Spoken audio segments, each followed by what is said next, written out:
Yes. Looks like we got a quorum, Karen. Bob, you ready? I'm ready. Harry?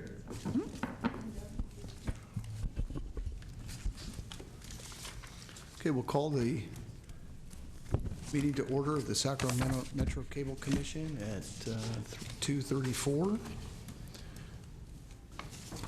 And I'll go ahead and read the Metro statement. This is a meeting of the Sacramento Metro Cable Television Commission. Is cable cast live on Metro Cable 14, the Government Affairs channel, and webcast at www.sacmetrocabletv. Meeting will be closed captioned and will be repeated Saturday, June 7th at noon on Channel 14. Members of the audience wishing to address the board should fill out a speaker slip, identification form located at the podium, and hand it to the clerk. Karen, we do roll call, please? Detrick, Here. Walter, Here. McCarty, Morin, Here. Natoli, Here. Schmidt, Here. Chenier, Nava, Here. Turner, Here. Warren, Here. Chong, and Terry. We have a quorum, sir. Thank you. We'll go to the next item. Will you read the resolution?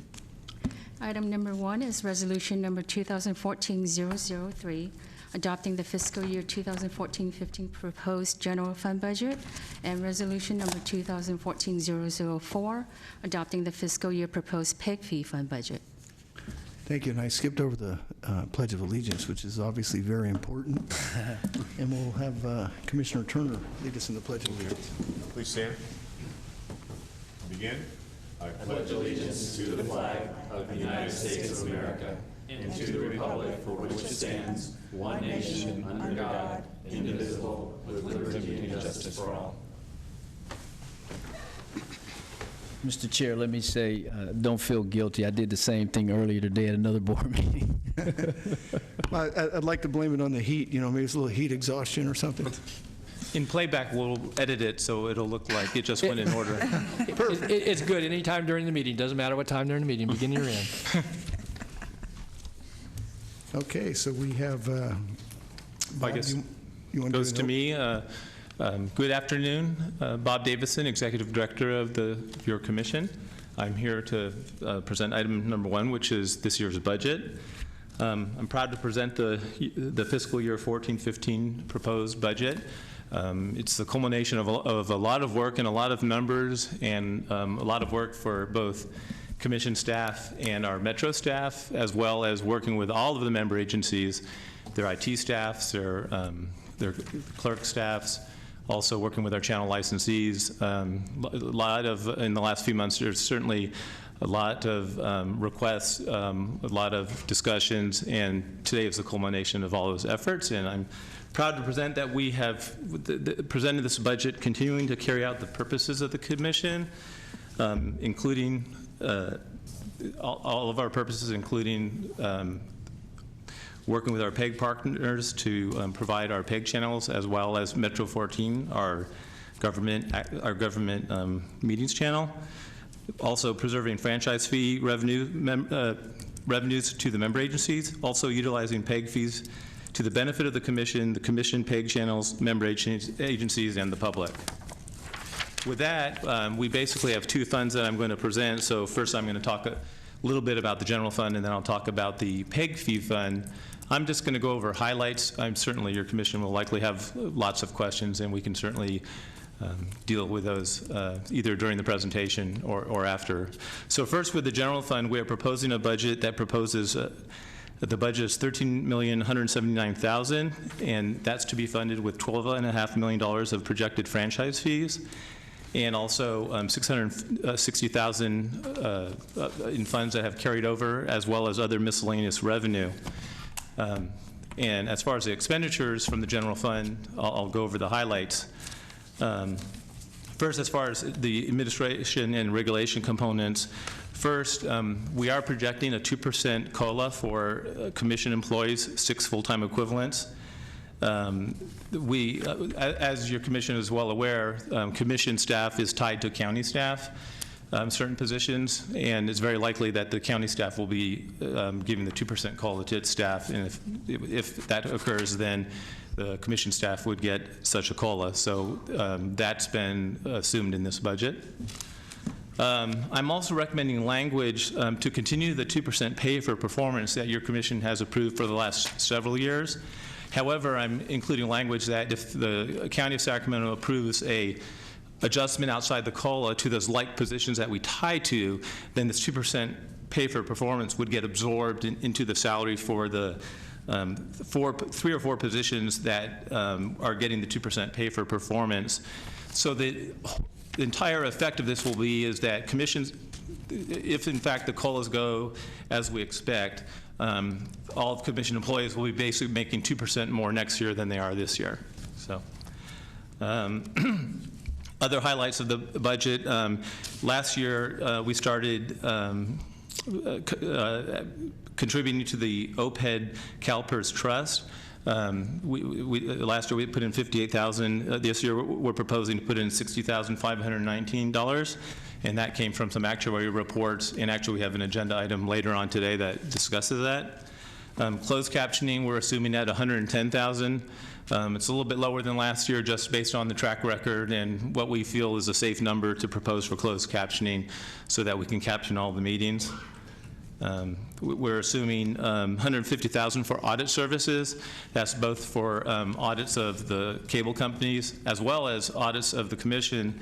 And one new thing is that we can no longer use the County of Sacramento to do our audits, and so we are consulting with an outside auditing firm now to perform the commission audits. The budget also includes legal and professional consulting services. Reserves we're proposing to increase by about $100,000. That would be in addition to the current reserve balance of $379,000. So that would take the reserves to just under $500,000. We're also recommending a $10,000 grant request from the county to create a community education video related to the vocational and educational programs being offered to inmates at the Rio Cosumnes Correctional Center. And that request is included in the packet. It's attachment 25. It's towards the end if you wanted to get more details on that request. And county staff is here to address that if you have any questions on that. That brings me to the channel licensees operations base. As you know, there's an annual amount, a base amount that is provided to the channel licensees for the operations of their channels. This could be used, since it's on the general fund side, you know, there's no restrictions like there are on the PEG side. And later on, we'll be talking about some equipment requests for everybody, including the channel licensees. Anyway, so for the channel licensees, I'm recommending an increase in the base of a 2% CPI adjustment. This is actually consistent with the practice that we brought to your board before the downturn in the economy.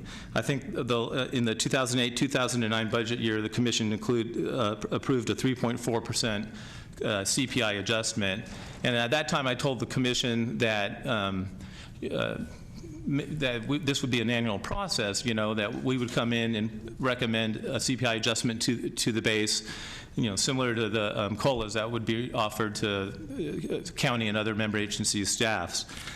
Since that recommendation, of course, you all know that we've been in the downturn, and so we certainly have been in the mode where rather than recommending a COLA to the base every year, we've just recommended that the base be extended each year without any CPI adjustment. But this year, like I said, that it's likely that county and maybe other agencies are going to entertain COLAs.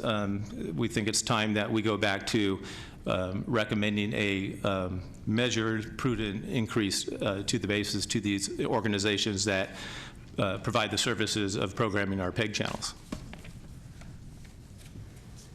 One thing I do want to point out is that Access Sacramento has submitted a request that's in excess of what is recommended in the budget.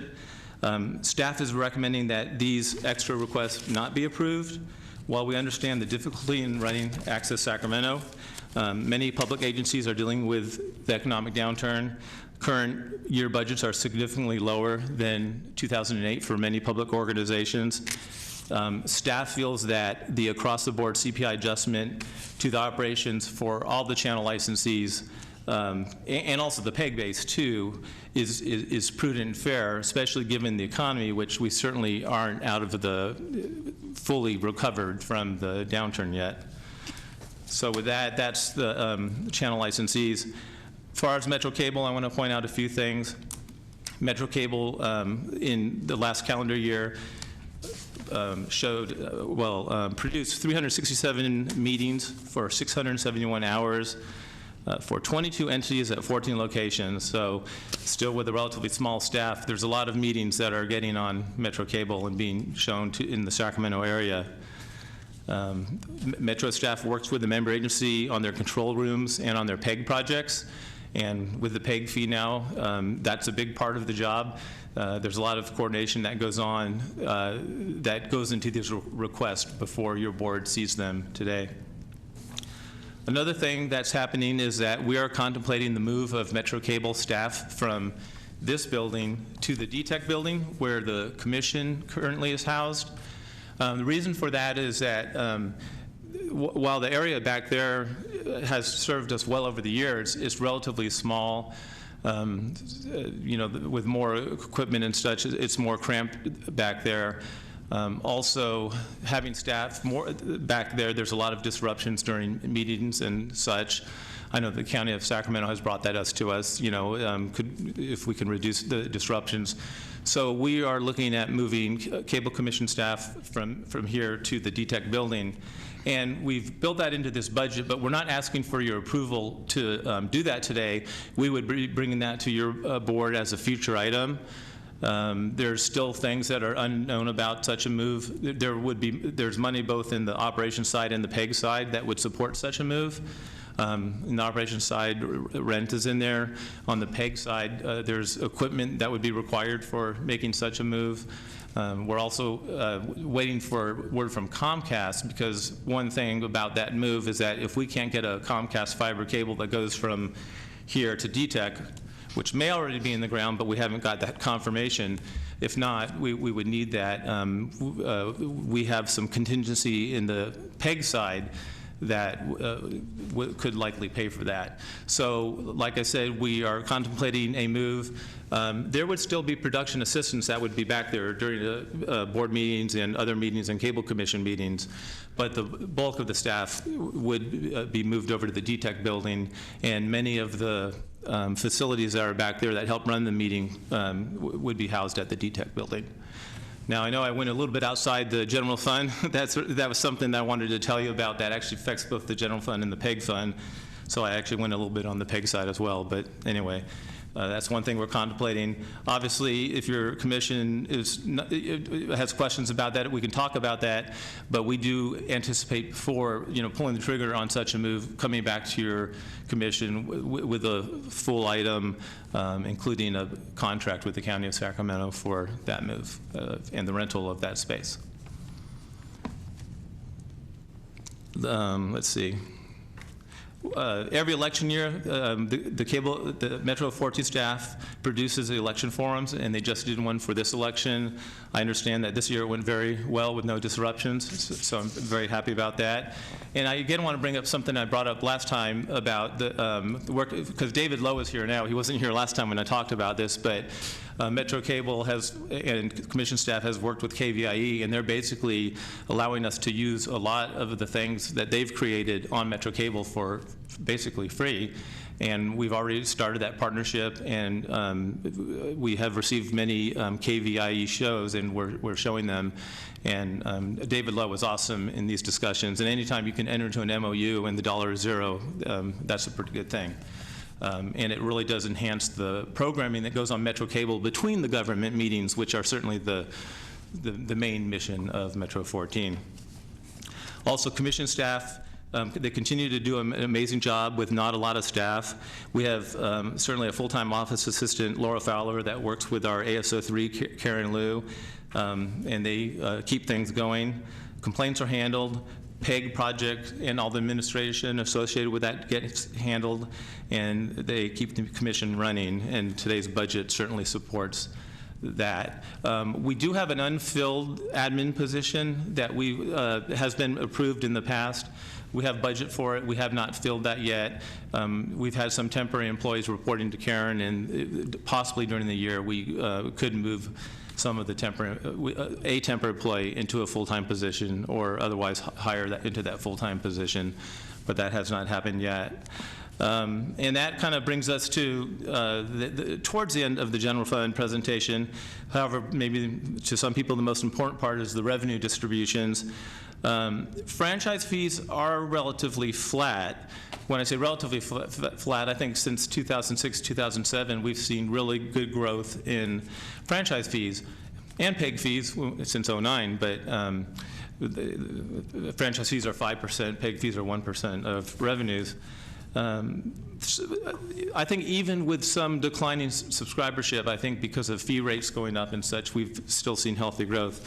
This year, we've seen more of a flattening out. Franchise fees are still $370,000 higher than we had in the budget, so that still is an increase. And then so this budget includes a revenue distribution that would go out to the member agencies in June, this coming June. And the amount that would be distributed would be $10.6 million. And of course, that's allocated to the member agencies based upon population reported by the Department of Finance. Also for next year, this budget includes a budgeted revenue distribution of $10.339 million. That's $106,000 over the amount budgeted last year. So again, we've seen better growth in franchise fee revenues in the past, but we still see them going up, and we are budgeting an increase, but a relatively small one. So, and with that, that's the general fund, and I just want to talk about the PEG fund a little bit. So the proposed PEG fee budget, I believe I'll just talk about 3 different components. First of all, it includes, the total budget is $3.27 million to be funded by an estimated $2.5 million of PEG fees coming in, and also $766,000 of rollover funds. On top of that, interest and just minor miscellaneous revenue. That funds the entire PEG fund. As far as the uses of that fund, we're proposing $788,000 in PEG projects for member agencies. I'm going to refer you to Exhibit 3. It's at the back of the budget packet. Not the whole entire package, but after the budget staff report, there's a general fund spreadsheet, and then there's a PEG fund spreadsheet, and Exhibit 3 is basically a summary of the PEG projects that are part of today's budget. I am not going to go through this in painstakingly detail. A lot of this is equipment, various pieces of equipment, switches and microphones and cameras and such, so I'm going to kind of avoid going into a blow-by-blow description of what's in everything, but I will point out some of the highlights. Bob, I'm sorry, but could you again give us the location of that document? Yeah, it's Exhibit 3. And it's behind the budget staff report. Exhibit 1 is the general fund budget. Exhibit 2 is the PEG fund budget. And then Exhibit 3 is titled Fiscal Year 2014-15 PEG Fee Funding Proposal. And that basically includes the total projects that are proposed to be funded with a PEG fee this year. I understand it is a relatively large package, so that makes it a little bit difficult to negotiate. So hopefully you found that. With that, we're proposing $788,000 in PEG projects for member agencies. A lot of this resulted from the member agencies' requests themselves. A lot of this resulted from our Metro Cable staff and commission staff working with the clerks and IT staff at the member agencies. But with that, we have various control room and chamber audio and video and other equipment upgrades. Citrus Heights, I want to point out, they are moving to a temporary location. A past project was a flight pack, which is basically a mobile mobile operation that allows us to film those Citrus Heights meetings without the van, I believe, and without a control room like we have in most of our member agencies. And that, I think, was funded in the past. But other costs related to moving their council chambers to the temporary location, there's various equipment needs and upgrades that are needed to accomplish that, and those are in the budget. Also, the county has upgrades to its hearing rooms. Rooms to function as a press room and also an overflow for the board chambers. And this can also be used as a studio for production of content that will go on Metro Cable. Can I ask a question on that, Mr. Chair? Mr. Natoli? Yeah, Bob, on the counties, you also, in addition to hearing rooms, you have chambers upgrade, and this isn't broken out, it says chamber/HR1, hearing room 1. But we just did a major upgrade here, and it was supposed to be about the audio-visual. It got a lot of other stuff built into it, and that was all part of the discussion, including the dais improvements and so forth. So with regards to the additional cameras and control units and controllers and so forth, I thought those were built into the project that just completed these chambers. I understand the hearing rooms may have gotten a HD TV, and there's some other upgrades. So I guess I'm curious as to what is it that we didn't do with the $900,000, give or take, that was supposed to be done here. And again, I don't turn necessarily to our Channel 14 people because they were overseeing the project. But what occurred that we've just done all these upgrades and that we should have done with that project, I would think, unless this is just equipment that wears out, that cycles through or whatever, so. Yeah, I don't know, Cindy Lee from the county is here. She may be able to answer it better than I can, but they submitted the request. Okay, well, I guess I'm curious, what didn't get built into this last project that got a lot of other stuff, including this nice countertop here that maybe should have been the AV, because that was the project was supposed to have been audiovisual, and it's much better. Again, kudos to all the improvements, but I guess I'm just curious about. Karina Zollers, the Department of Technology. There is a combination of things submitted for both this room and the hearing rooms. Okay. Part of them are equipment, some robotics, some items that are going to go along with the cameras that will assist with Metro Cable that Craig can speak to. So I'm not sure specifically what you're asking. But we've also had some enhancements to the technology that just weren't in the initial package, such as there's a proposal for picture-in-picture on the display walls. So when there's a presentation, we can also see the person presenting, both in the chambers and on the broadcast. Okay. As well as a request to speak feature, which will allow the public to enter their own names, and will be displayed to the chair and the clerk. So that will ease in that. I thought the clerk likes getting those pieces of white paper, didn't it? Yeah, exactly. No more white paper. So there's some programming features as well as, and some other enhancements to the programming. Okay, well, let me go back maybe to the cameras, maybe not so much from the standpoint of, things that would enhance, the logging in, that type of thing, but because I see we have DTEC project management, we got materials shipping and handling. I mean, some of this stuff would seem to me that, again, I don't want to pick it apart too much, but because the chambers remodel had some other things in it, and again, I appreciate Cindy and certainly your work on that. But so, are we going in and modifying things that just got installed? As far as the camera robotics, it wasn't installed initially with the new camera. So what about these control cables, camera control units? Are those for the hearing? Is that for the hearing room then? No, Craig Fetter, Craig. Production Director for Metro Cable. The additional camera, we have 4 cameras in here right now that are pan-tilt. We would like to do a 5th. Most of our control rooms have 5 cameras. We'd like to, in order to do a 5th, to eliminate a lot of the juggling we have to do back in the back. Along with that camera comes control cables to connect that camera back to our control room, as well as camera control units that aren't housed out here. They're rack-mounted pieces of equipment. So that's why we had put down 1 camera body, then the lens, which is remote controlled, and rather than having a manned operator with these on a tripod, all that has to be stuck back in the back. And that's, But there's no man operator here. there's no, right, and that's why all those controls are in the back. So by adding a 5th camera, you have to add the camera control unit and the control wiring. So Craig, again, and you got kind of the tail end of it as far as the rollout of what had been, Right. again, working with the clerk and with DTEC about this. Why, when we, with the expenditure we had, was it not anticipated that you need the 5th camera? I don't know that was prior to my. I know, my but again, tenure. not that I don't listen to you, either one of the three of you would know that, but it just seems to me we spent, I think we had a project that was scoped out for some time, so Bob, maybe you can help. Yeah, and hopefully my memory is correct. The camera was always a Metro request, and I think that the board chambers upgrade was more or less the county request. I remember at one time, because the project took several years to reach fruition, and I know that we split out, between the county and Metro what some money amounts were so that we can do some of the cameras earlier. And we went and we did some of the Metro cameras earlier. And I believe the 5th camera did come up. I think I was involved in discussions, and I think we might have made a decision that, and this is more of a Metro request than a county request, to delay that 5th camera to a future budget year, just because it was a year where, like this year and like almost every year with the PEG fee now, there were a lot of requests, and it was, can we go with 4 cameras in the beginning and then possibly come in later with a 5th camera?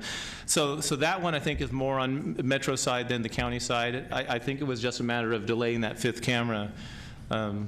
Albeit I'm stretching my memory to go back to some meetings I was involved in a couple years ago. And I don't want to dive too far into details. It's just my point is, though, is that you just go through, a lot of work. You get some economies of scale when you're doing that. I mean, the costs are what the costs are, but you've got technicians, you've got people that are in, doing that work. And it would seem to me, again, of course, it's like having a wish list when you're building a house. You can't, if you can't afford it all, can't afford it all. Some of it comes later. Again, recognizing the investment that was made in these public chambers, and again, the audiovisual is, a vast improvement over what it was previously. Just would seem to me those were the types of things that, in addition to some of the cosmetics and aesthetics, that, if they were really, key critical, and now they're right back to the year when we basically got the, we've already, taken something that's very new and even got it broken in, and we're already adding to it. But I understand the nature of the request, and I'm not opposing it. I just want to understand, because again, we went through a lot of work over several years to get to where we are today, and now we're going to go back and do some more work, it sounds like. Yeah. Okay. Thank you. Yeah, Mr. Natoli, I agree with you, because things like the wiring and things like that possibly could have been done, so you're not doing any, is it going to have to be any major reconstruction with the, so it's basically there's already channels to pull the wire in and everything else. Okay. Okay. All right. Okay, thanks. Any other questions? Any questions of Bob? Not on the PEG. I have some on the general budget, but we were on this item, on this Okay. exhibit. I just have a few more things I wanted to go over.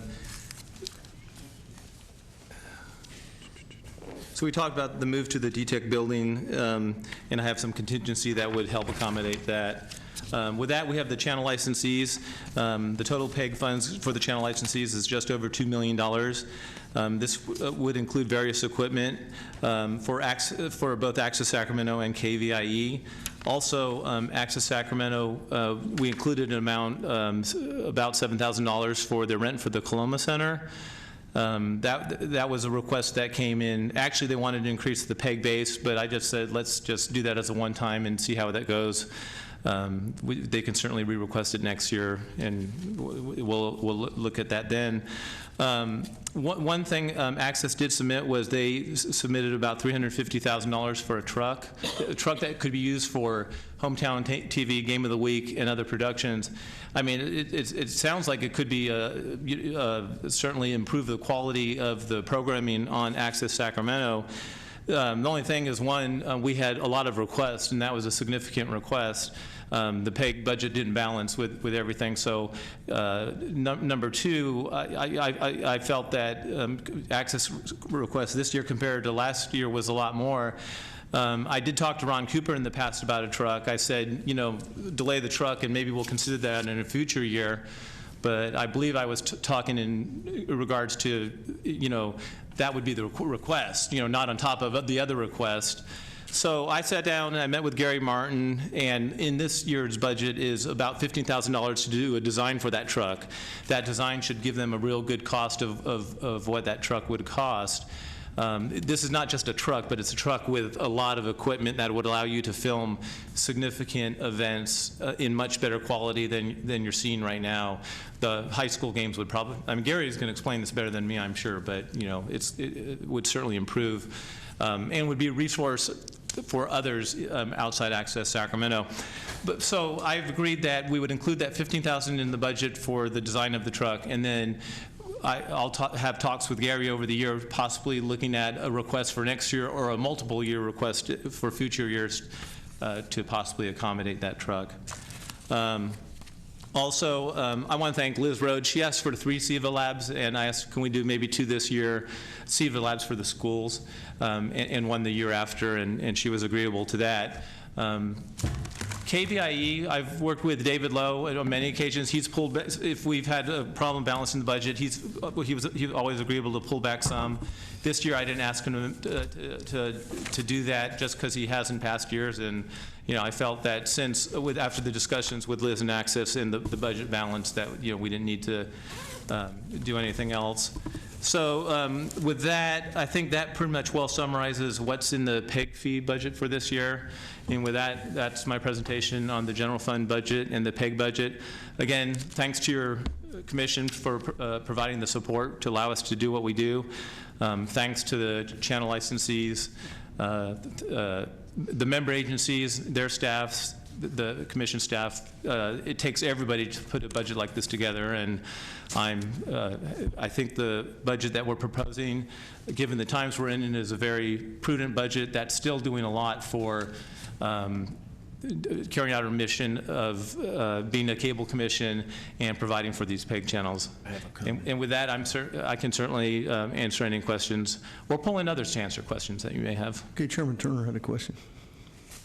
Yes, Bob, I wanted to just inquire about the priorities relative to the PEG budget and in fact, the last comment you just made about the times, I think really brings my question into focus, and it was the opportunity for people who say don't have cable television to receive all of the information and actually to be a part of the meetings by way of radio. And I think there was a request made or a recommendation or an ask for allocation in our budget. Is that something that you're familiar with? Oh yes. And I apologize. I probably should have covered that in my presentation. But Access Sacramento had a request. There was both general fund money and PEG money for supporting basically a radio station for the station they call The Voice, which they also carry in the SAP feed on their channel. And basically, we didn't feel that it qualified for public education government channel facility fee funding, and that was the discussion there. We certainly discussed that with council. Yeah, I wanted to. Because this really brings into light, I think. Really how and who we are trying to get information to. Particularly this being a public forum for people that may not be able to come down to the meetings or get it in some other traditional sense. So let me first address PEG funding and then the franchise fee. Yeah. So the PEG funding, which is the 1% that the commission gets, under federal law, has to be used for capital facilities for cable, for the purpose of cable casting, and so and there isn't any federal definitions to that. But so does it preclude radio? Well, radio is not cable casting. So to the extent that there's a proposal, hypothetically, for equipment to be able to get a signal to a place so that it could be used as the soundtrack for for a cable station, that equipment for that purpose, which is to put it on the cable system, would most likely meet the requirements of PEG funding. a radio station for the purpose of broadcasting over the air, not associated with the cable system, would, in my opinion, not qualify for PEG funding. So It would qualify for franchise fee funding, because the franchise fee funding, as you know, is general fund revenue to all the member agencies and the commission, and you can use it for any purpose, and this may be a good purpose to use it for. Well, in fact, I would see it as a high priority. That's a policy decision, I think, for this commission to decide whether or not you want to fund the low-power FM station equipment, transmission equipment for radio transmissions over the air to people in Sacramento. Right. Our staff, when we looked at it, we said, well, this is, we've always said it was a interesting, good project. What our task is to figure out whether it fit within funding sources. Sure. And we felt that only a very small portion of it possibly could fit within the PEG funding portion of it, because it wasn't related directly to putting things on the cable system. Right. Right. Well, I think my concern is that, there are segments of our community that don't have, I think we take it for granted that most people have cable, but there are large segments of our community that don't, and even those that do still may prefer to receive some of this information by radio. And I'm not sure if anyone here from the radio station wants to really speak about their proposal, and maybe this is not the appropriate time for that, but I do believe that a discussion should be had relative to having people who may or may not have cable but would prefer to have this information given to them or broadcast to them by radio, to have that available to them. And based on the information I saw, it looked like there might be an opportunity for us to do some type of collaboration where they could participate on the revenue side of it to help fund some of the expenses, particularly the capital improvement expenses, and maybe we have to look to our general fund to help fund a portion as well. As I said, I don't know that staff, I'm not going to speak for Mr. Davison, but I don't know that staff has an issue with the value of the project. It was solely the manner in which it could be financed because of the restrictions on PEG funding. And so if it's the board's desire to move forward for all or a portion of that funding, that clearly could be funded out of the franchise fees. The result of that would be sort of a, unless you cut somewhere else, would be a reduction in the distributions to the member agencies. Sure. I would request that my colleagues and I would make a recommendation to explore that, to take that discussion a step further, to see if there's an opportunity for us, without really any substantial additional cuts, to fund either all or a portion of a radio station's capital improvements that would allow some of the folks that don't have access the opportunity to receive this information. And so I think that's a very important part of what we do, is to help people understand that this is not an exclusive situation, and this information is for all of our community to have. And I think Bob had stated earlier, given the times, right, we've been under these budget cuts and all these other things, and I will speak particularly for my district. There are a number of families that don't have cable, and so if they would have access to something like this, it would really serve a very valuable purpose. And so I would defer to my colleagues if they have any comments relative to that as well. So, but that's how I feel. Thank you. Commissioner Warren, I know we do have several speakers signed up from Access, so we'll listen to those once we go into open and public comment. Philosophically, I agree with you 100%. That one of the concerns would be it becomes a slippery slope when you go outside, thinking about what is the mission of the Cable Commission. And it's tied. I mean, I think the key word there is cable. I'm not saying I'm opposed to looking at it, but I think it's a slippery slope when you start going into, then maybe a wireless provider wants to have some kind of assistance. I think it becomes a slippery slope that we at least have to be conscious of. I have Mr. Natoli wanted to speak as well. Don? Yeah, well, thank you, Mr. Chair. Just on that last point, and I have some questions on the general fund budget, but I would just say that I'm certainly very open to it. We'll hear from some of the folks here today. In my mind, when we come into session, obviously around our budget, that we have kind of multiple things to balance and juggle. Part of it obviously is the return to the member entities, but that's not the sole purpose, is for just distributing whatever franchise fees. I mean, that could be, I guess, if this commission chose to do it and didn't want to fund anything else. But I think, that's balanced, at least in my view, of looking at, the subscribers to the various systems that pay the franchise fees, the content, of which we have 7 channels that we can devote and dedicate to local programming and efforts, that everything from, obviously the spectrum.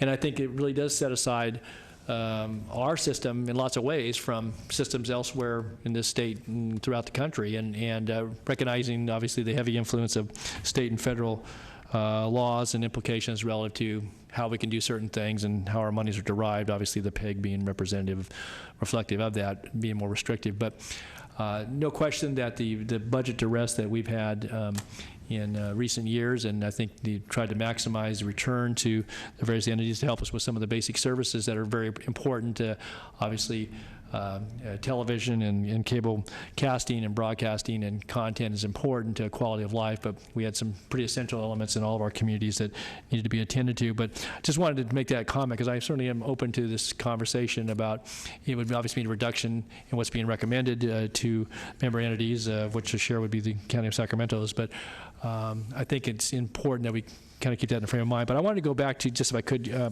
couple questions before we hear the public testimony on the budget. One being on the audits. And I guess I'm curious, beyond just the contracts and requirements to audit both ourselves, but also those that are responsible for making sure that the appropriate franchise amounts and fees flow to this commission's budget. What have been the results in recent years? Are we doing the appropriate level of auditing? Should we be doing more? Could we be doing less? I guess, and what do we get for those dollars? Obviously, you hold people accountable. That's important. But could you just take a moment to share that? I want to know, that helps me judge whether this is the appropriate amount of money, I guess. Yeah, I think the audits have been really helpful. One, I think if you stop auditing, I wasn't suggesting that. No, Yeah, okay. Yeah. But certainly the audit itself, helps to keep the cable companies honest. Beyond that, we have found things that have produced revenue for the Cable Commission. They weren't paying franchise fees on home shopping, and that became, I think, the subject of even litigation, if I'm not mistaken. But we're getting those revenues now. A recent Sure West audit discovered that they weren't paying franchise fees appropriately, and I think PEG fees also. We billed Sure West, and they paid us a substantial amount of money, in the hundreds of thousands of dollars. We just audited Comcast. Actually, I was going to discuss this in staff status, but we believe from the last audit that Comcast owes us well over $300,000, and they're refusing to pay. And we brought that audit to your last meeting. We billed Comcast after that. They had in the past told us that they weren't going to pay that. I think when we first noticed that certain monies weren't coming, we noticed that. But after the last audit, we billed them. So we're still in discussions with Comcast, and I'm hopeful we'll change their mind. But I think that if we didn't do the audits, we would see more of that. Do we need to do more audits? I guess. So let me ask you that. Well, do we invest more money? If you got returns of several $100,000, whether people agree initially with it or not, I guess, can we get more return for more investment? I think that, I mean, we do it on a biannual basis. So we do an audit every 2 years. I think that's effective. I think that if we're doing it every 5 years, one, I think we're past the statutes of limitations, and we might not be able to collect monies that we find out about. Doing it every year, I think, is just too much, especially for a small commission. I think every other year is the right amount. We're also auditing AT&T right now, and our auditors, and we actually hired a consultant to provide provide some extra information for our audit is providing information that I believe is going to lead to extra revenues from AT&T. So I think the audit process, especially of the cable companies, is successful. I think the biannual is on the right. The right cycle for doing that. Right. Well, let me just ask you, Bob, I think it would be helpful, maybe you do this under other reports, but I think that continue to tabulate what those audits produce relative to certainly holding folks accountable, ourselves included, but also, where there have been either disputes or findings that then benefit, member entities, bottom line, whether it's a year or two later or not. Another thing I wanted to ask about was just on the closed captioning, and I wanted to make sure the numbers, that I wasn't, you're looking at two sets of numbers here, but on page 3 of 9 in the chart, you talk about the number of meetings for 2013, the hours billed, and the dollar amount, which is it's actually the lowest dollar amount for in a year in the last 7. But then on the next page in the narrative, talks about 367 meetings and 671 hours. Are those two different sets of numbers, what Metro Cable does and the other hours, or are they supposed to be one and the same? Those are two sets of numbers. We caption a lot of meetings. We don't caption every meeting on Metro Cable. Basically, I think the only meetings that we don't caption are ones that are outside in other locations to where the captioning equipment and going through a process to install captioning equipment was prohibitive. We looked at that in the past. Honestly, my goal was 100%. So we do a pretty good job. Over this year, I'll talk to Karen Liu and Craig Feder and see if the same preclusions to doing those other entities are still there. I think that's a good question. At one time I thought we would get to 100%, but we weren't able to get there. Every meeting in the board chambers is captioned. I think every meeting for every member agency is captioned. I believe that we have 5 contract agencies, and Karen, do we caption RT? I think we caption regional transit. We're down to 4 now, right now. So 4 that we don't caption? Right. I believe Highlands Park and Rec pulled out recently. Can you speak into the microphone? Yeah, I can't hear you, Karen. North Highlands Parks and Rec pulled out of their contract due to budgetary reasons, so we're down to 4 agencies. Okay. But as far as the agencies that we don't caption, I would have to check with Kristen Riggs on that. So. Yeah, I believe it's just a few contract entities. Supervisor Natoli, Bob, I think there's limitations in the actual rooms, so that's why they're not cablecast. Yeah. The limitations aren't just money; it's physical limitations to actual carrying that out. I will talk to Kristen Riggs. She can easily produce a list of who we don't caption. I'll get that to you. Okay, then let me take the question, just a couple more, Mr. Chair. The question then goes to the amount of money that's being budgeted, $110,000 for closed captioning. Obviously, you want to have a little bit of buffer there because it may fluctuate or vary from year to year. You can't predict how many, who's going to be in for session for how long in the upcoming year. But going to the point earlier that Mr. Warren was touching on, and if we're looking at trying to accommodate, again, that's our best guess. That's your best estimate or approximation. But this year we came in $50,000 less than that. Now that's not a predictor for what's going to be next year. But if we were looking to do something else from the general fund side of this without having too much impact on member entities, it would seem to me that may be an area where, at least from a budgeting standpoint, we could take something that might reflect maybe $25,000 less than the $110,000. Still put us in a range where at $85,000, that would exceed what the experience has been for the last 2 years, and might allow some flexibility for whether it was the Access Sacramento or some other request within the general fund without impacting, the net bottom lines very much of member entities. So I wanted to throw it out there just as a thought as we're looking at this budget. Yeah, I agree that possibly we can reduce that. I don't know that I would go as low as 85. I mean, just 3 years ago we were at 117, so I would be wary about going too low there. Anyway, I just thought as one thought. So, and I'll hold my other questions. We're going to hear from some of the folks. I know, again, I've certainly heard from a couple of parties relative to what their requests are. You've given a good overview, and I'm certainly open to talking about some of those things because, again, our distribution is important to member entities, but that's not the sole purpose for which this commission exists, and I think that's the balance, and you've certainly brought us a good recommendation that we can certainly adjust if we choose to. Thanks. Okay, looks like we have another question from Mr. Moore. Yeah, thanks. So just a couple questions, and first, I know these are always our most interesting meetings of the year, and I think you always do a very good job trying to balance a lot of these requests. And just a couple of comments, and I know we discussed this, and you already mentioned this, kind of applying this 2% COLA to the Access Sacramento and SECC.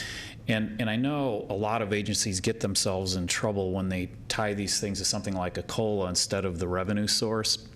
So, if we had a situation where the funding source for those grants started to drop, and then we kind of hung on to this philosophy of automatic COLA type stuff, because that always seems to go up no matter how bad a funding source dries up. So I'd just be interested in, maybe in the future, and I certainly do understand the rationale. I mean, many years went by where our revenue sources were going up, but times are really tough, so we tried to hold the line on that. But, getting back and just tying that to the funding source and the growth or the contraction of the funding source.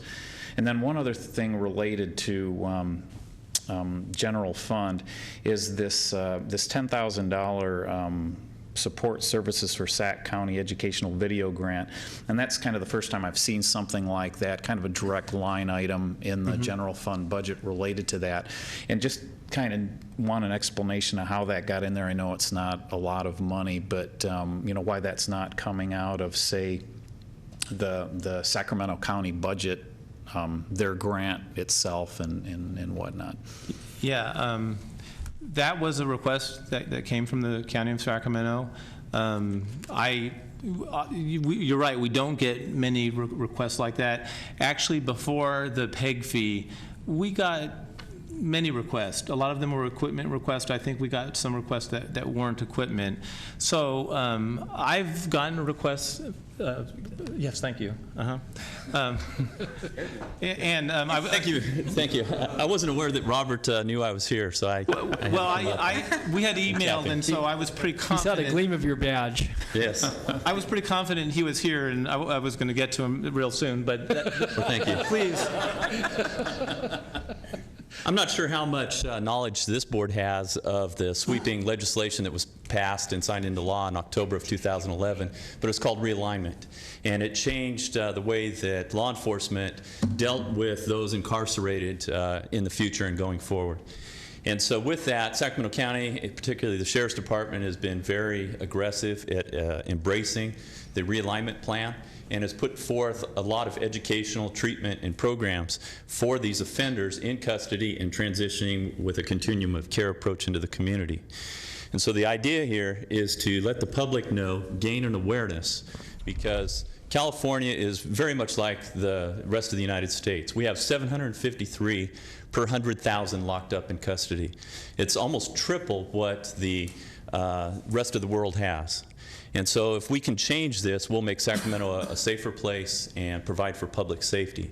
So this educational video is just that, going to be put together in segments regarding what treatment is going on, what the programs are, and then what the community can do and expect from this. Okay, and I don't doubt the value of that, and it also is, I recognize that is a county issue. I mean, I'm not just thinking that it's, Sacramento County and the city of Folsom has no interest in this. We have a very great interest in this, but it's just when I see something like this, it's, we could have other requests that have, just as great of value as far as funding.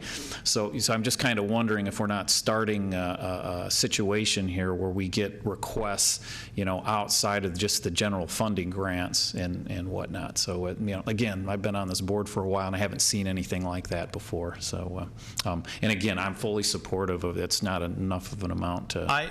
And just to respond to that, I think I was going to get to that. Because it was for an educational video that's going to be produced that that it was intended will be shown on Metro Cable, we felt it met the mission of the commission, and wasn't just a request to go, film something that was great, that was good for the community, but was outside the scope of the commission. So I felt that it was within the scope of the commission. Certainly, it's up to your commission to decide whether it would wish to approve such a grant or not. No, thanks for that explanation, the rationale, and I certainly support that. So. Yeah. Okay, we have one more question from Mr. Walter. Chief Fitch, I can come back up. I was going to ask a quick question about the videos. Mostly it seems like focused on kind of the positives of things that Sheriff's Department, probation, well, mostly Sheriff's Department's doing for training and job vocational training coming out of the prison environment. It's very comprehensive. It's not just the vocational training, but it's the academic training. Most of the offenders that come into us have a 7th grade literacy level, and so the education is a key component in getting jobs. So we're doing that. Most of the offenders have a substance abuse or disorder. 70% that come to us are addicted to a illicit substance or alcohol. So we've got very many comprehensive programs that are dealing with those core causes that end them in our facility and that ultimately affect the safety of the community. Okay. I think my one comment or suggestion would be to try to, if it's possible, and if this is going to be broadcast out to the community, to also at least have some component that informs the public of the challenges that the county is still facing, though, especially with funding and the lack of complete funding for the costs that are imposed on the county to deal with this population. Absolutely. I agree. Okay. Thank you. Thank you. Okay, so it looks like we have no more questions. We'll go right to public comment. And so we'll open public comment, and Joanne Fuller. Do you have a priority and from your group which you speak, or does it matter?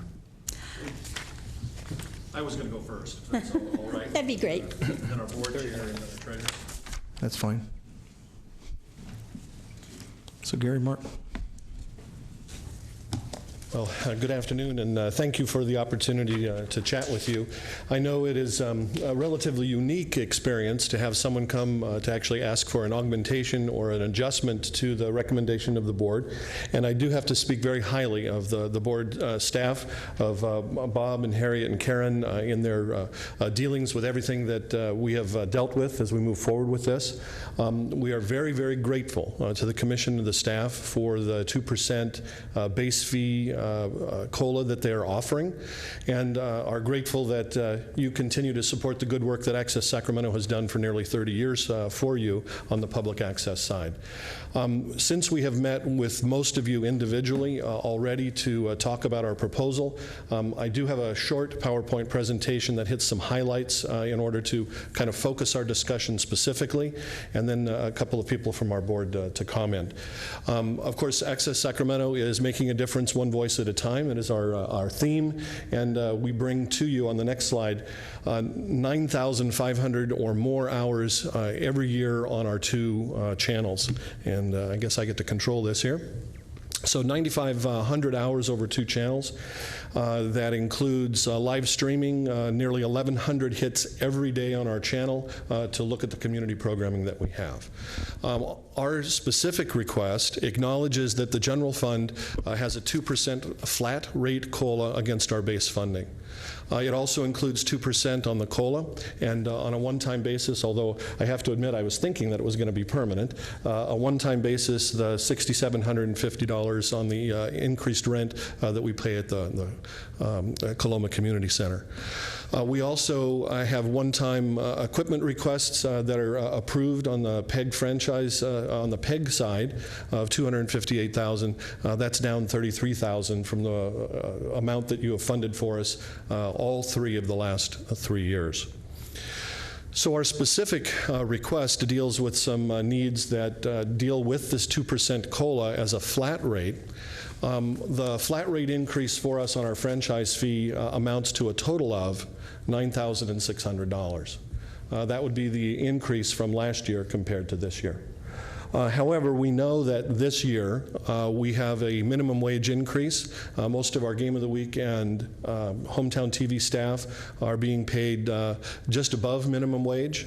We will face $2,000 in increased payroll simply because of having to boost everybody up to $9 an hour. I can tell you that I'll work with Bob in the next year because in the next year this minimum wage will go from $9 to $10, and once again that will hit our baseline very heavy. But at this point, we're asking for simply $2,000 in an augmentation to pay for the costs of the minimum wage increase for our staff. We also know that 3 years ago, you decreased our franchise fee funding by $50,000 for each of the last 3 years.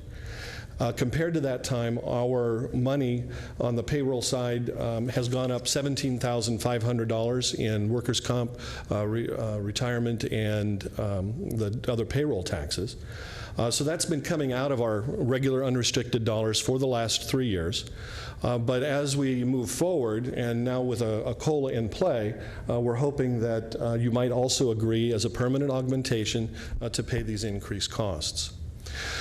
The unfortunate part of a flat rate COLA increase is that it does not include payroll taxes or any of the other funds that go against what would be a more comprehensive 2% COLA. You can bet that county staff, when it gets a 2% increase, that's 2% in their pocket, that they can buy 2% more.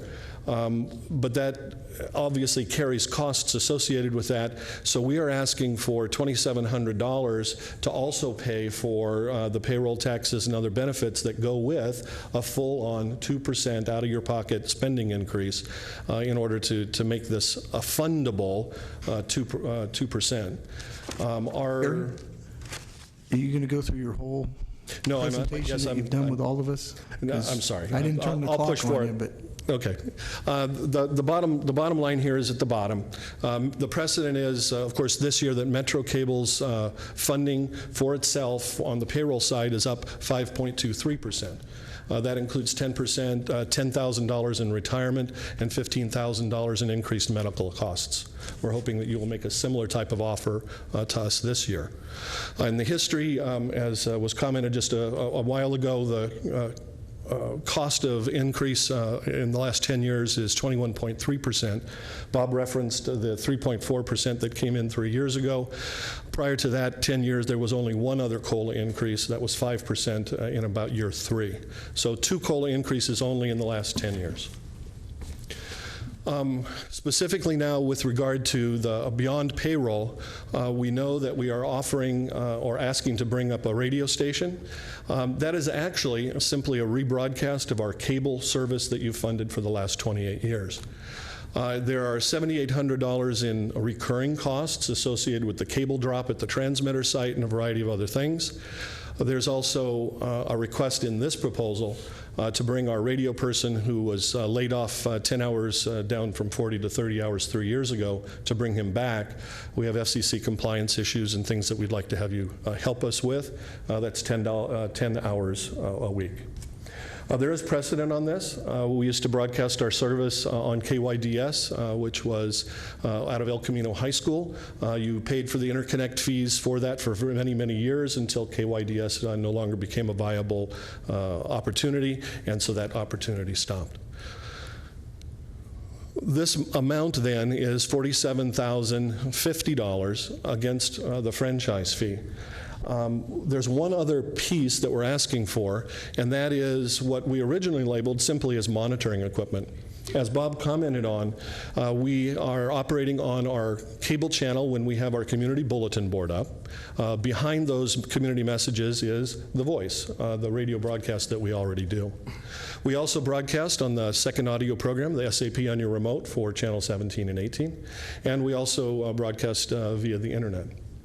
What we are hoping to is be able to monitor this better, and this was the way we presented it originally to staff. It's obviously difficult for even us to monitor the SAP side of the house, to monitor all of the things that are happening 24 hours a day.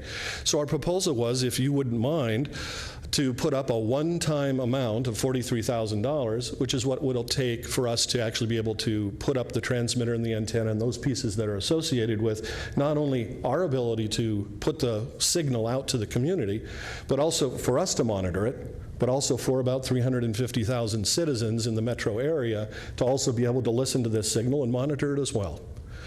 There is precedent for this as well. In this year's budget, Metro Cable is funding with $50,000 the AT&T cable drop that will allow it to fund and watch the new Channel 14 now that the lawsuit has been settled and we move off 99 into 14. The Cable Commission's paying $50,000 to put that drop in. We are hoping for I guess it's $43,000 to also put in an audio monitoring station. There are added benefits to having a station as well. All of this does not come without benefits. We understand that the station will allow us to monetize and operationalize additional funding increases, but to put the station up is obviously a big one-time cost. We think we're going to be able to help out on our bottom line by doing live remotes and underwriting, perhaps putting Game of the Week there as well. And of course, our offer to you, if we can get the station up and on the air, is to broadcast the city council, the county supervisors, and the Cable Commission meetings, to put that into the community via our audio service. Would be a rebroadcast, essentially, of what Cable 14 is doing right now. There is precedent for this. You currently pay... Gary, you need to wrap up. Okay. I've given you about 5 minutes already. Okay, thank you. Capitol Public Radio gets some money to do some broadcasts for you. Bottom line, $47,000 ongoing, $4,300 one time. If we can, we're asking for $90,000 this year, with $47,000 dropped into the base, if you would agree to do that. And thank you for your time. Thank you, Gary.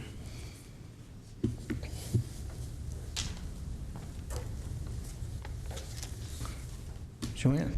Hi, I'm Joanne Fuller. I chair the board of Access Sacramento, and on behalf of the board, I want to thank the Cable Commission for funding Access, for helping make us the place to go if you want to get training. That has turned into jobs for a lot of people. Media literacy is something really important for our young people and for everybody, and we appreciate the funding that has made it possible for Access to move forward in these kind of ways. You know, the board has been very active, and we're really looking to do some interesting things that we think will improve the manner of delivery to the channel and the diversity of offerings on the channel. So this year, the board has been eagerly doing some fundraising and stepping up in that way. And of course, we see the new radio station, KUBU, as a way to not only help people in the county to express themselves for hyper-local events to be broadcast to the community, but also as a way, we think it's going to improve our fundraising side. So the board is excited about that. So thank you very much for your support. Thank you. And next speaker is Nahid Kabani? Yes. Okay. Nahid Kabani. I'm the treasurer, board member at Access Sacramento. Thank you for this opportunity. Being a treasurer, maybe I can go to the point. I look at our budget and what we're doing, what we bought, what we update and upgrade things, and how we serve the communities, how we do business. It's really something I'm proud of and happy and thankful for. We are serving most of the ethnicities in Sacramento, but I look at our behind the scene, the manpower, the employees, they have less than it should be in the market at least, and they have hard time to provide food on the table for their families because of the low payment And because of the hours, when we cut it for them, they have not enough hours, but they have no other time to work part-time outside. So this situation makes me feel we are responsible to do better for our employees, to little bit raise their income to be able to feed their families. Other points, I thank you very much for support, your support for all ethnicities. I am an example for the ethnicities in Sacramento as Arab community. I'm trying to build up TV station for the Arab community through Access Sacramento, using hours from Access and training from Access. And I'm trying to copy this example for other ethnicities, because we are the most diversity city in the world, maybe in America, as Sacramento.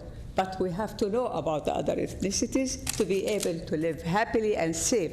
And ethnicities, it's a word, but those are people. Those are groups came with culture and understanding different way than what we have, to help them to adjust and live and give America the best of them.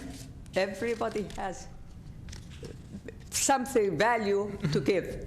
So let us focus on other ethnicities to help them through Access Sacramento, through my example to them, reach out as board member, as also having TV show and having organization deal with this method. So reach out and bring those people to Access Sacramento to let you know about the other. Don't know your neighbor, you will be safe. And that's my goal. And I'm looking forward to help us through those 2 points.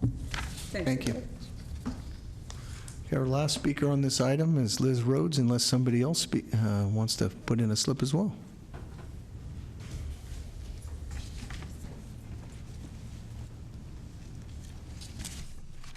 Good afternoon. I'm Liz Rhodes, Sacramento Educational Cable Consortium. Really just wanted to take the opportunity to thank you for your ongoing support and for providing, the channels and BestNet to this educational community. As you know, they're both, very, very vital to Sacramento, and we do appreciate what you've done for us over the years. The other thing that I wanted to comment on is just to compliment you on your staff, and that over the past couple years it's really been amazing for us and very encouraging for us to work with them, that when we have issues and we have problems, it's very easy to approach them and have them work with us and have them understand our vision.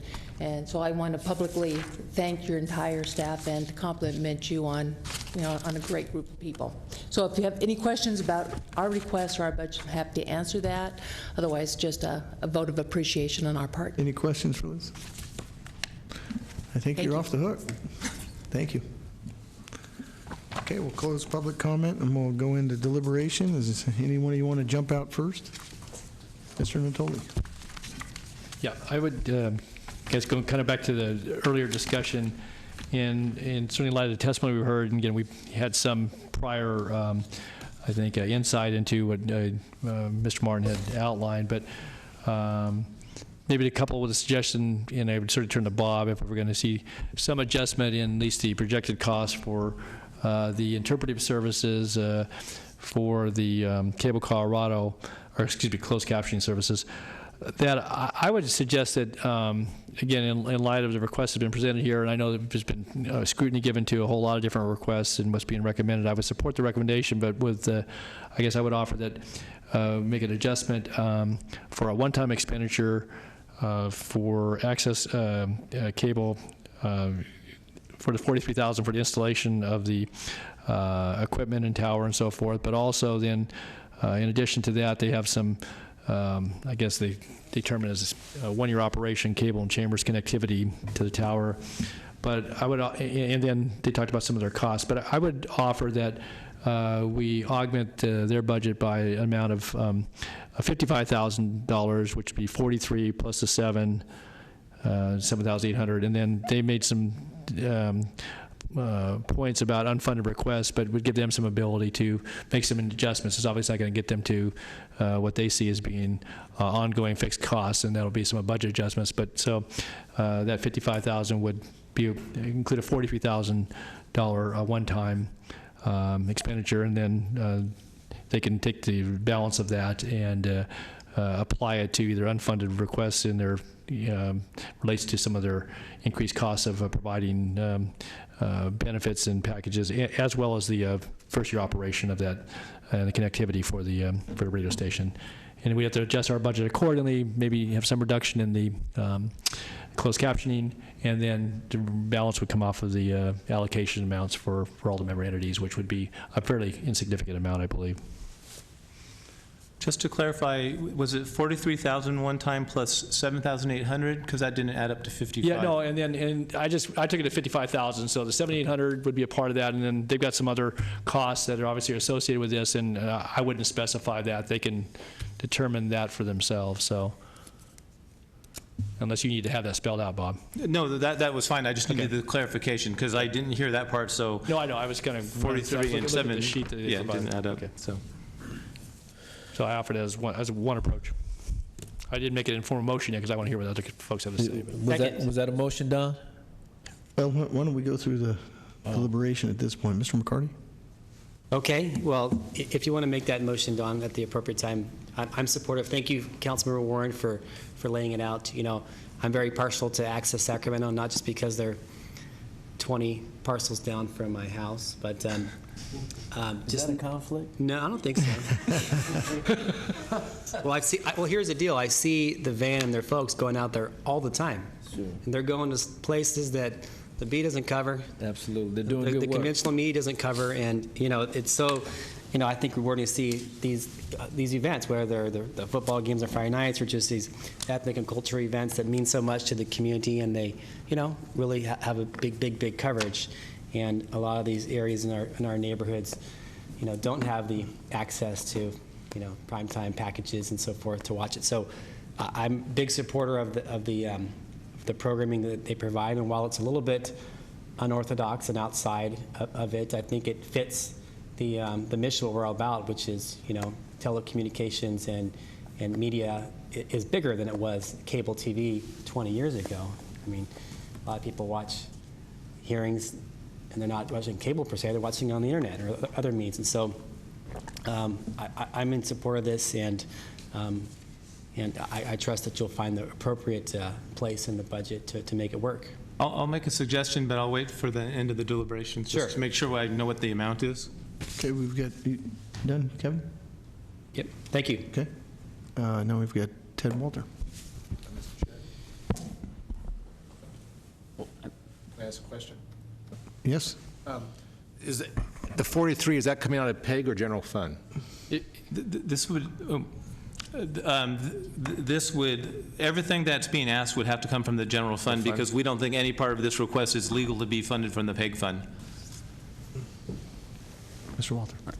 I had a couple concerns on this. One, I don't feel we have enough information about the actual broadcast reach of this tower. My understanding is that it reaches as far east as Sac State and as far west as the city of West Sacramento. So we'd be paying to broadcast into another county that has its own system, its own franchise fee revenue source, but not reach residents of Rancho Murieta, Folsom, Orangevale, Citrus Heights that are Antelope, Rio Linda, Alberta, that are residents of the district that I'm working to represent for Supervisor McGlashan. So I'd like to know, before we were funding this, if the people that are paying these franchise fees are going to benefit, be able to even access the radio station. That would be my first question. Second, it's my understanding that several years ago there was while the city of Sacramento was looking at shortfalls in its budget and how to patch its general fund shortfall, that they approached Access Sacramento about a $6,800 lease cost. That I guess there was a vacant room in the Coloma Center, and they were asked to pick up that $6,800 in lease cost, and Access Sacramento at that time did. Now my understanding is the city has a surplus in its general fund, and I'd like to see that $6,800 come off of Access Sacramento's lease cost and have Access Sacramento with their franchise fees no longer be subsidizing the Coloma Center and the general fund of the city of Sacramento. I think Gary had an answer to maybe one of your questions. The question of how far would KUBU broadcast, under the FCC requirement, it's a low-power FM station and will have approximately a 5-mile radius. What that means, as you've pointed out, is that we'll be broadcasting from a location that is right downtown at 20th and L Street. And the general circumference of that would reach to the south, a little bit beyond Florin Road, out to East Sac and a little bit past Sacramento State. To the north, it would reach to a little bit past Sleep Train Arena. And obviously, if you draw the circle out that way, you're out past East Sac Arden Arcade and out into, not as far as North Highlands, if I know but parts of Carmichael and out in that direction. And then, yes, from downtown, we're going to reach into West Sac, which is Yolo County. But that is the nature of a radius circle.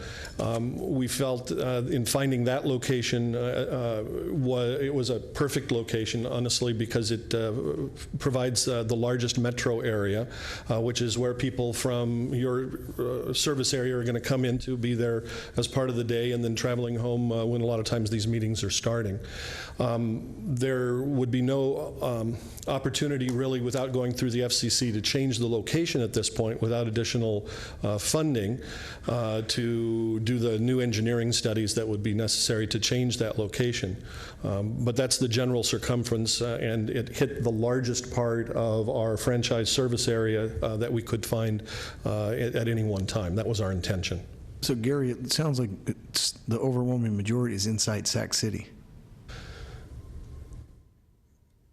I think that's a fair statement, given that we're close enough to the river, and knowing that to the south that we would probably be just shy of the Sacramento City Elk Grove border before we would get down in that range that hits that zone between Mack Road and then Florin Road, and then a little bit beyond that. There'll be leak over, of course, down into that area, but the primary non-interference zone would end somewhere between Mack Road and Florin Road to the south. Out to the east, I don't know my county map well enough to know the city out into the suburb areas, but yes, we're broadcasting from downtown Sacramento. The bulk of the location to be reached would be the city of Sacramento. Okay. Does anybody have any other questions that Gary weighs up here? I do have a question, but I don't know if it's Gary or Bob. It's, hopefully Gary. In light of Supervisor Natoli's motion or partial motion, the $43,000 for installation, I understand, is one-time fee? Correct. And then the $7,800 that he also mentioned, it says expected one-year operation. So is that something that we'd see coming back to us again in future years, or? Well, possibly, because I would hate to say that I would never ask you for more money. Okay. I will say that the $7,800 does carry some one-time costs, but this includes, for example, $350 a month for the antenna rental. There's a mast at that building site. We're going to pay them rent in order to put our transmitter and our antenna on top of that mast. That is an ongoing fee. There are other costs associated with the cable drop that's there, the ISP interconnect that connects the Coloma Community Center to the transmitter. Those are ongoing costs. I would tell you that it is our intention and our belief that we're going to be able to recover most of these operational costs, because suddenly we're going to be a radio station.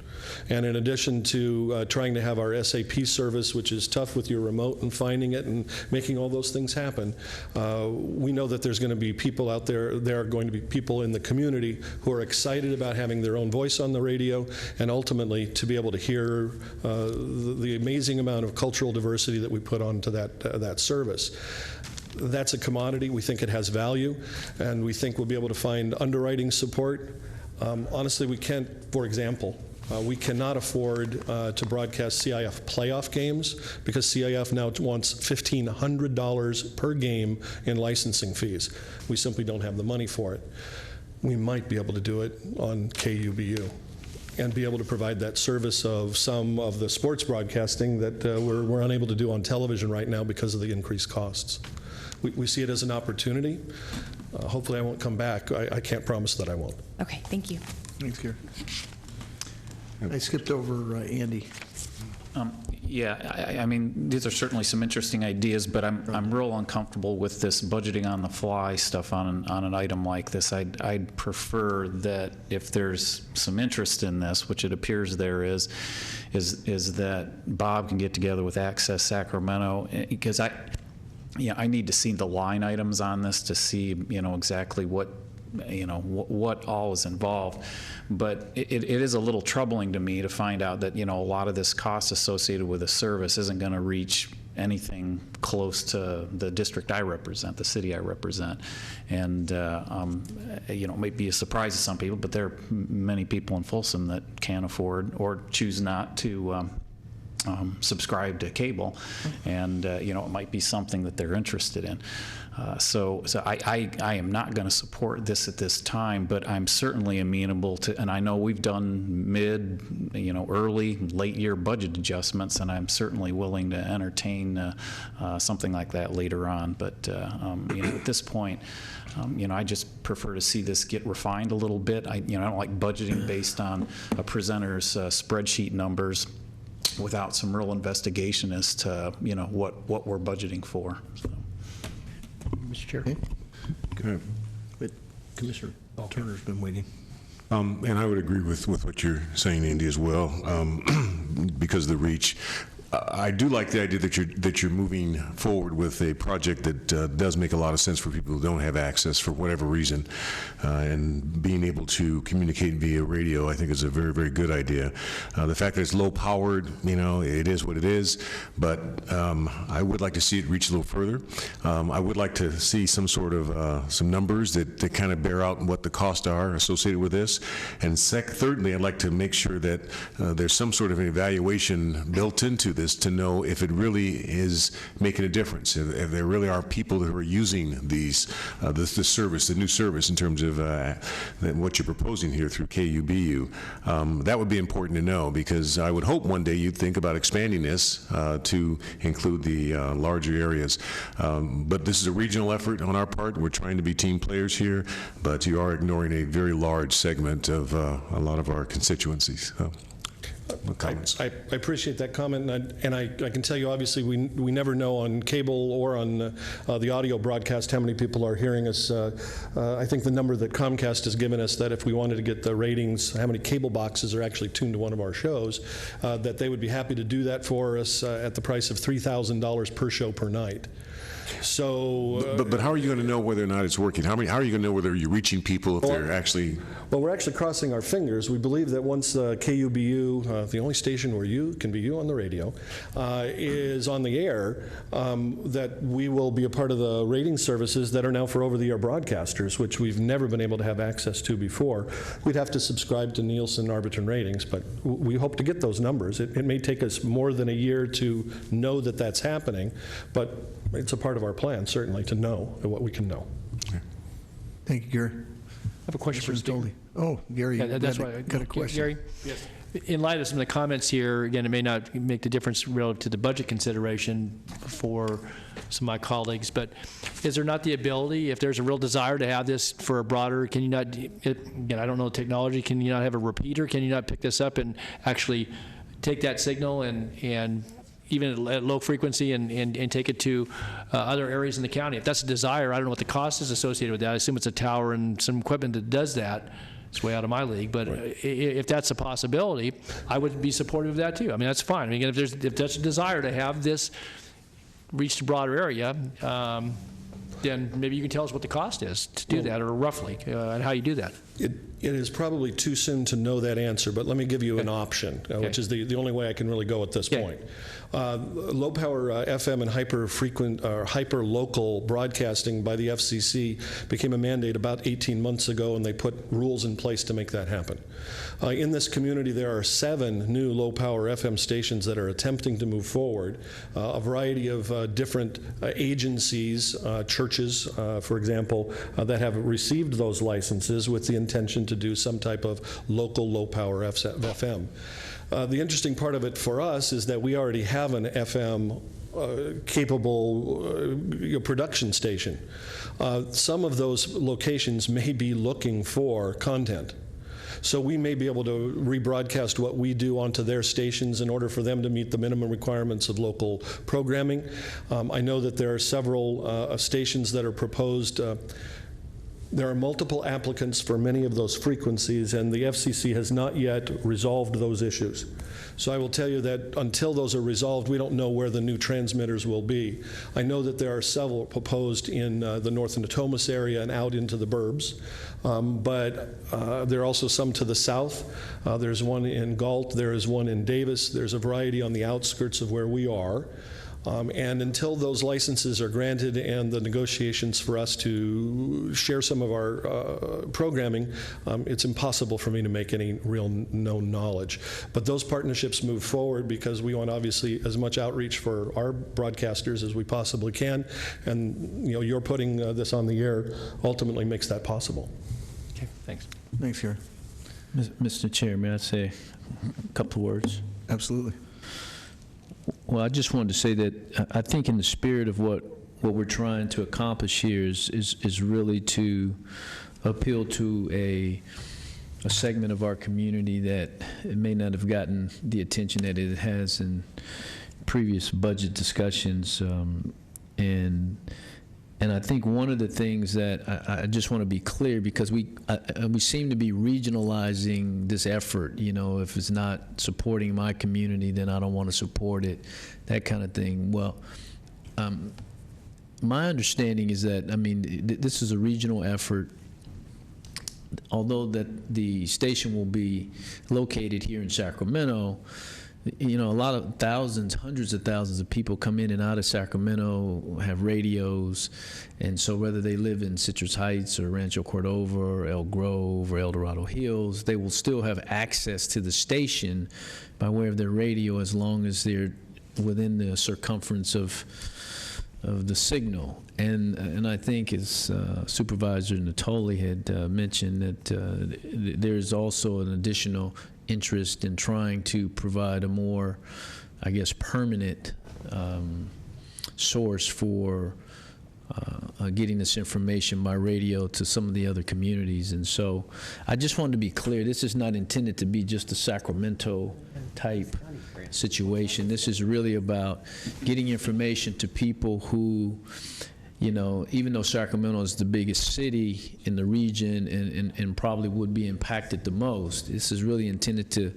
to impact people throughout the region that do not have the traditional means of access. And so I think what I've heard is Supervisor Natoli make a motion and Mr. McCarty second the motion. I'm prepared to support that motion if it comes to a vote. And I had hoped that, the understanding would be is that we're not trying to exclude any particular segment of our region in this discussion or in having access to this information. Thank you.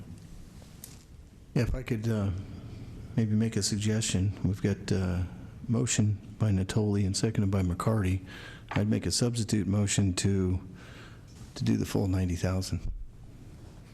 Because the items you're talking about, and relative to a $1.2 million in fees that we bring in, and over $10 million that we're going to be dispersing to all the local jurisdictions for the services that Access provides, the shortfalls that have taken place in the future, or in the past, and to bring that up, make them whole, take care of their one-time issues, get them back on. But going forward, I would expect, at least with my motion, if we do this, that that you guys really need to step up your fundraising, because we can't be the save-all for everybody. And I really appreciate the position on the underprivileged folks who may not have access to cable. I think it is a little bit away from our mission, but at the same time, I think that, from a selfish point, there's a human side that we all have to take care of the underdog. And I think going ahead and proceeding with that, even though it's outside of I believe our mission, I think it comes under our mission of humanity. So I would do a substitute motion to go the full, 90,050? 90,050 for Access. have nothing in front of me that tells me what this 90,000 is. I saw it blur by on a PowerPoint, so even if I was supportive, I don't know what it is. So maybe somebody can try and drill down a little bit on this. There was a sheet that was, I thought, did most of the board members get a copy of the breakdown that you had presented? The full proposal's in the board packet as our proposal as a revised element, and then as the previous element. So that's a part of the board packet. The individual one sheet that you're referencing was presented to the eight commissioners, directors that we were able to meet with individually prior to this meeting. And our apologies on not being able to connect with your office in order to go over this proposal in advance of this meeting. We were able to meet with eight others previously. The specifics of all of that relate to the 2% COLA and then the specific line items that were in my spreadsheet. And I apologize that I didn't get that one sheet to you as well. So I made a motion. I don't know if I may anybody who's willing to second that, or. If we go back to the radio thing, is the intent to broadcast access programs as opposed to government channel 14 programs? The primary, the adjustment in our ongoing programming, which is 24 hours a day and currently on the cable service, the internet, the SAP, and the Language 2 programs, is a 24-hour-a-day, all-year-long opportunity to create programming in and for the franchise area. We have broadcast... The access stuff, the stuff you watch it's our on... access producers creating programming, languages, music. Okay, thank you. Here's my concern about cable and why I can't afford cable. I don't buy, the big package. I didn't buy HBO. I missed out on The Sopranos. That was a consumer choice. I don't mean to be flippant, but that was a consumer choice. I believe, we have access TV. We provide it. I think the government channel is an essential service to reach out to the underserved community so they know what's going on with their government. But I'm concerned about moving into the radio area for the purpose of providing consumer alternatives. That's a consumer choice. And that's why I cannot support, I would go with the original staff recommendation on what's being recommended for general fund and the PEG. Thank you. And I think that piggyback on that, Howard, we provide access to all of the meetings that are from the city councils and the board of supervisors are all available at the public libraries. You can access them at any public library. Okay, Mr. Chair, a point of order if I could. So again, I think you offered a substitute motion. I don't know if there was a second to that, but if not, if there was a motion on, I made a motion. And so let's finish with the substitute motion first.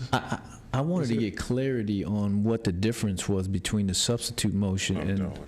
It's about the amount of dollars, about $45,000 more. If you look at their. Oh, all of the requests, okay. Yes. Which become a part of the base. Again, I acknowledge what they asked for, but those things all at the top become all part of the base then.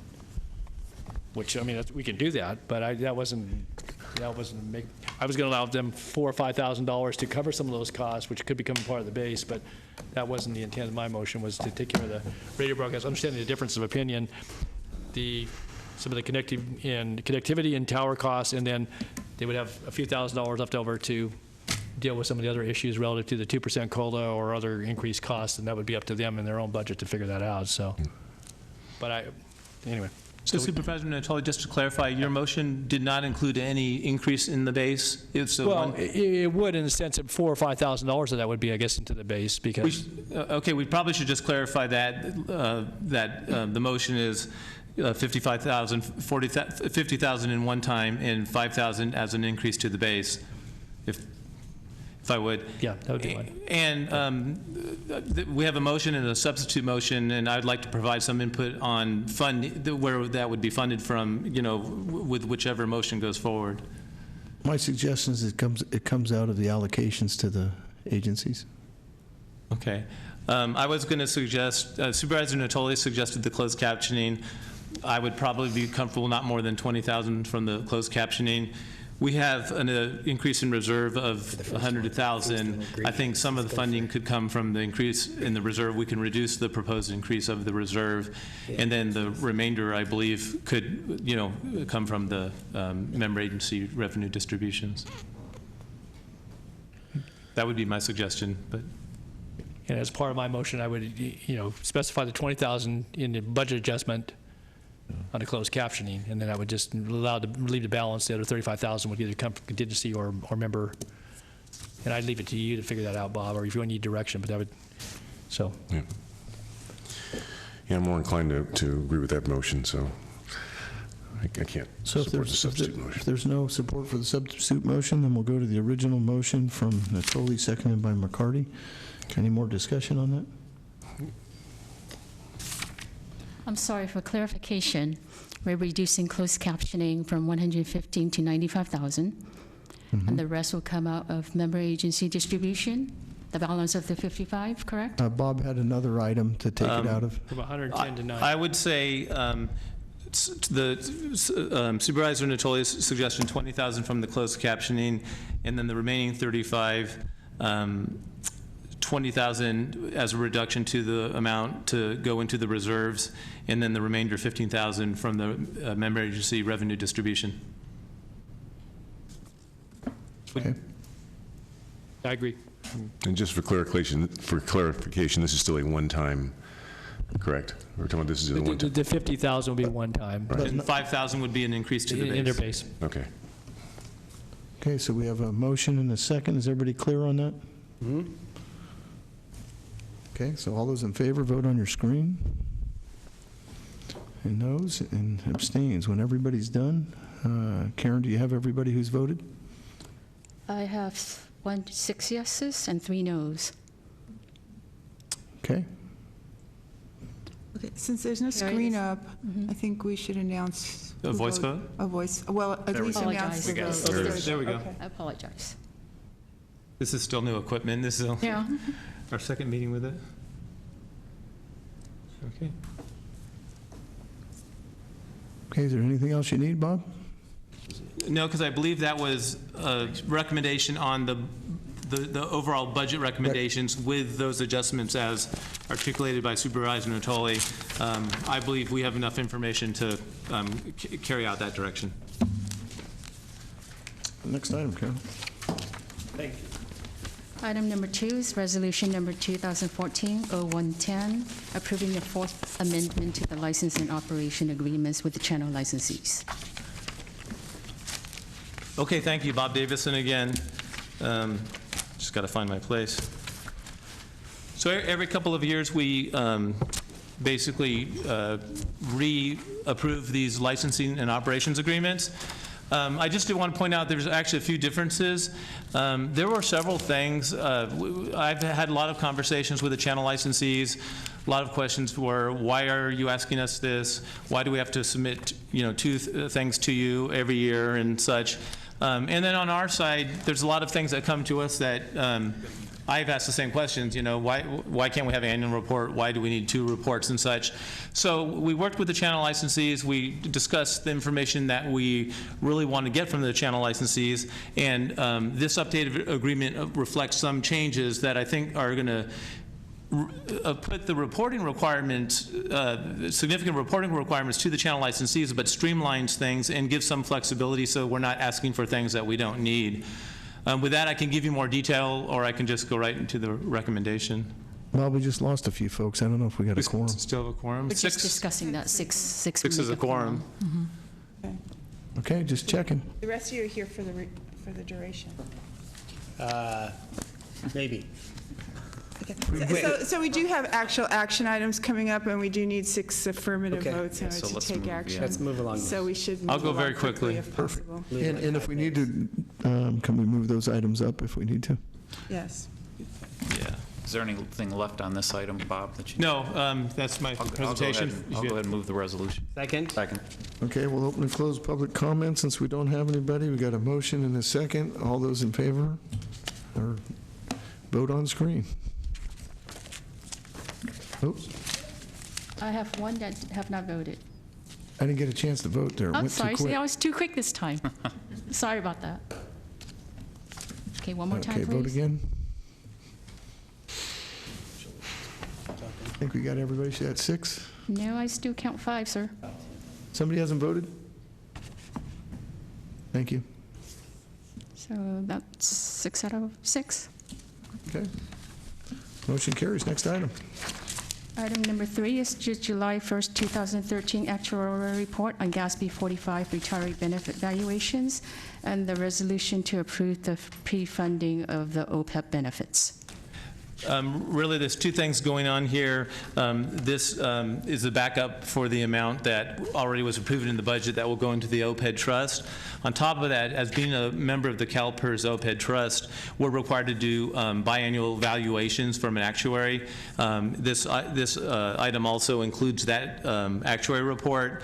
And that calculates that the OPEB obligation at the end of June 2016 is $282,866. This is actually much less than what that obligation would be had we not participated in the OPEB trust. And with that, I recommend that you approve staff's recommended actions.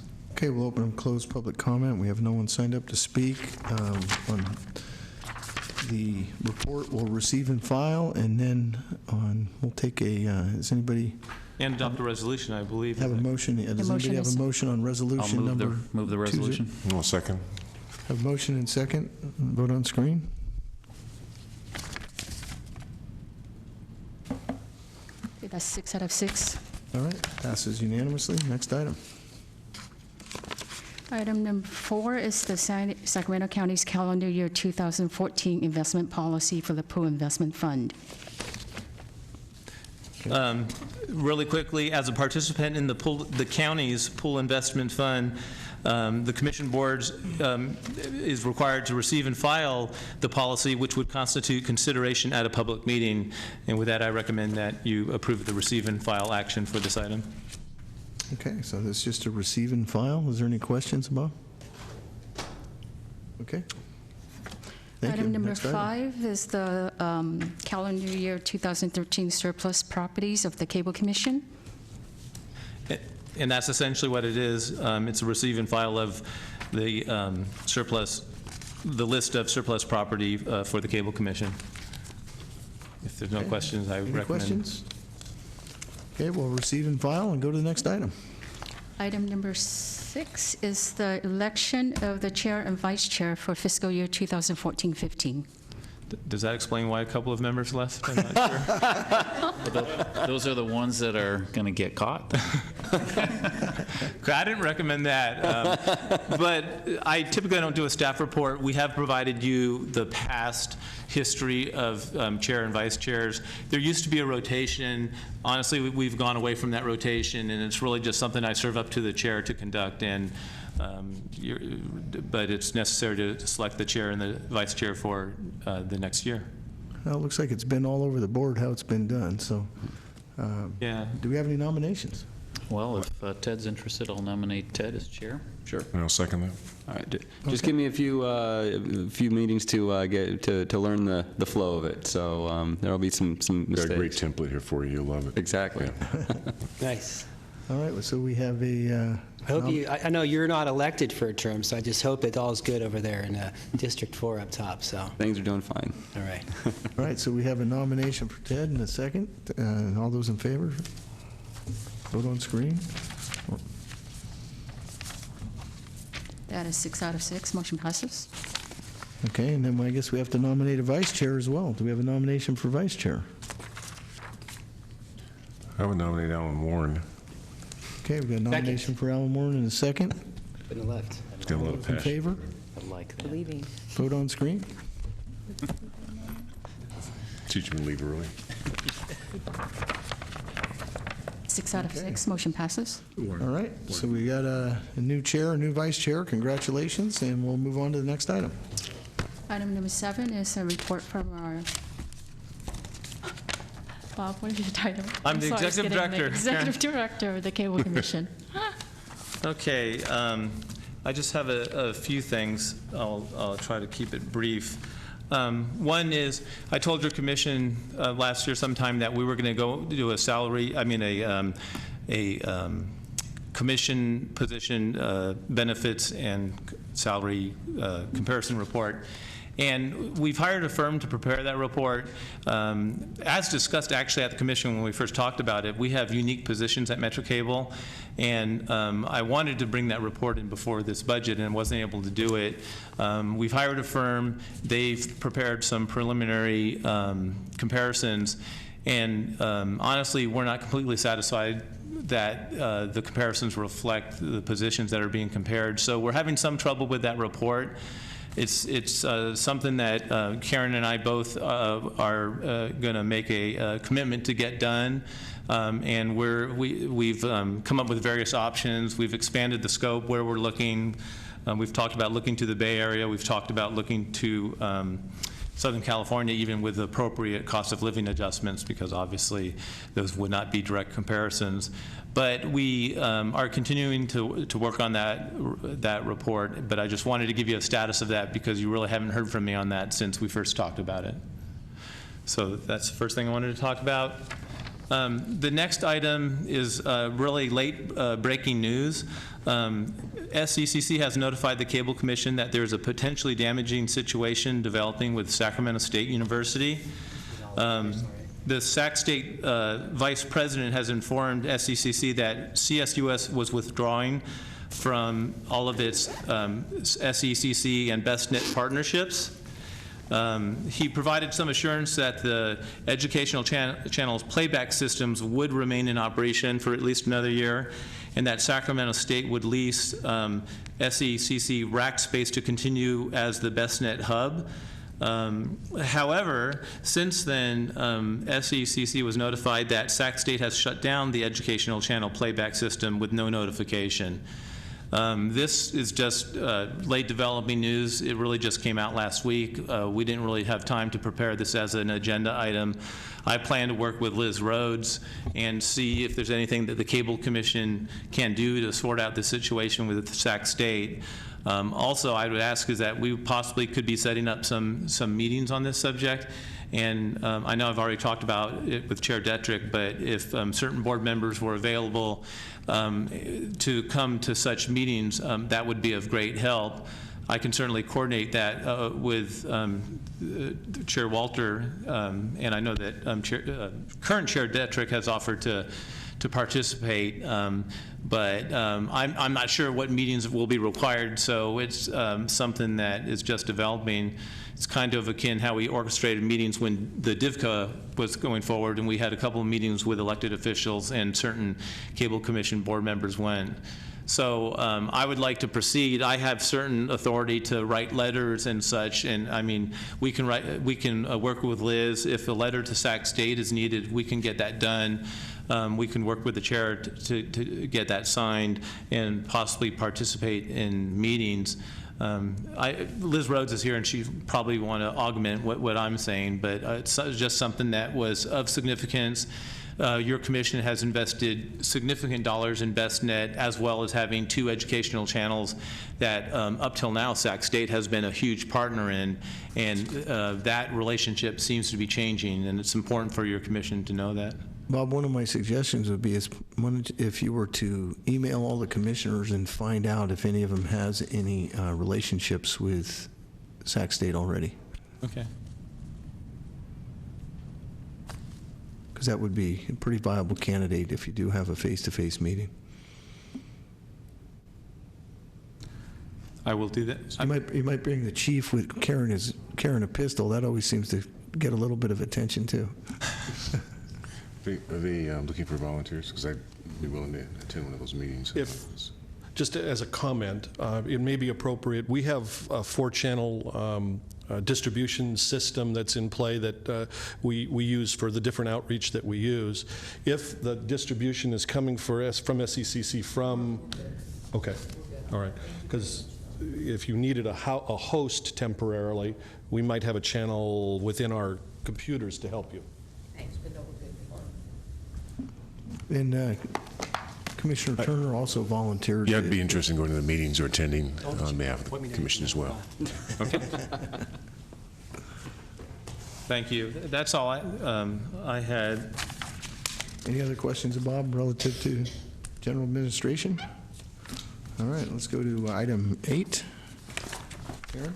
Item number 8 is to receive verbal reports from state franchisee representatives. I Okay, don't so believe there are any in attendance. I'm sorry? There are no representatives in attendance. Okay, so I guess we'll move on that one. We'll open and close public comment. Nobody's here, so we'll move on. Right. Agenda item number 9 is to receive verbal reports from our channel licensees. Okay, so we'll open public comment, and we have rising to the top is Liz Rhodes.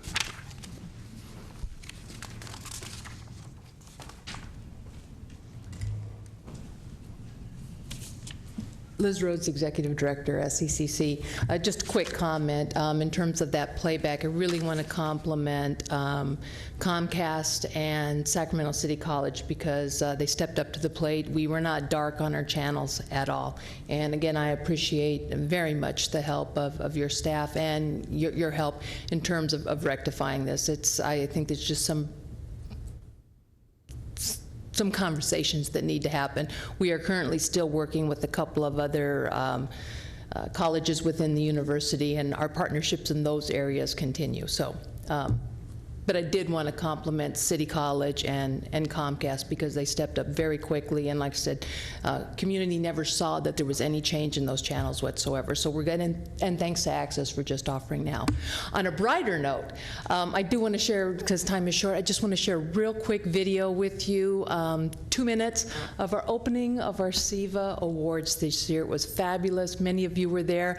And let's take a look at the video, and you can see the absolutely fantastic good work that's coming out of our students and our educational community.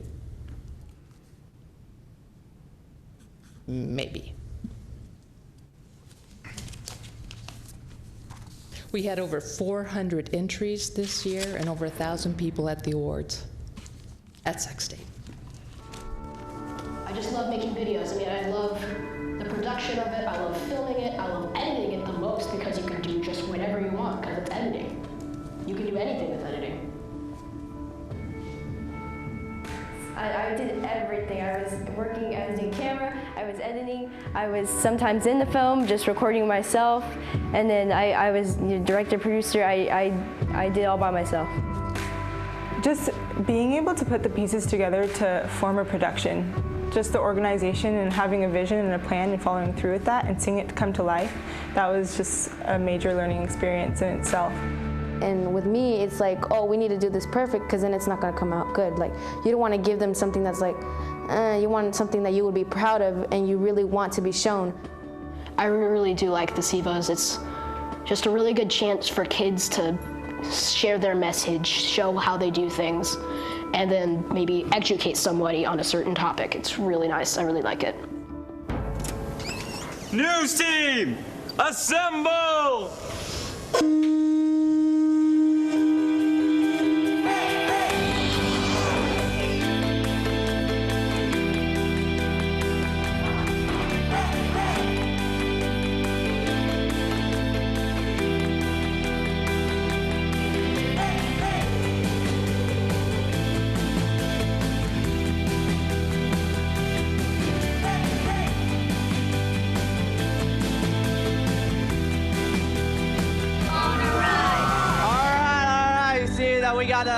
We got the band. They just performed. This went all out. They did great.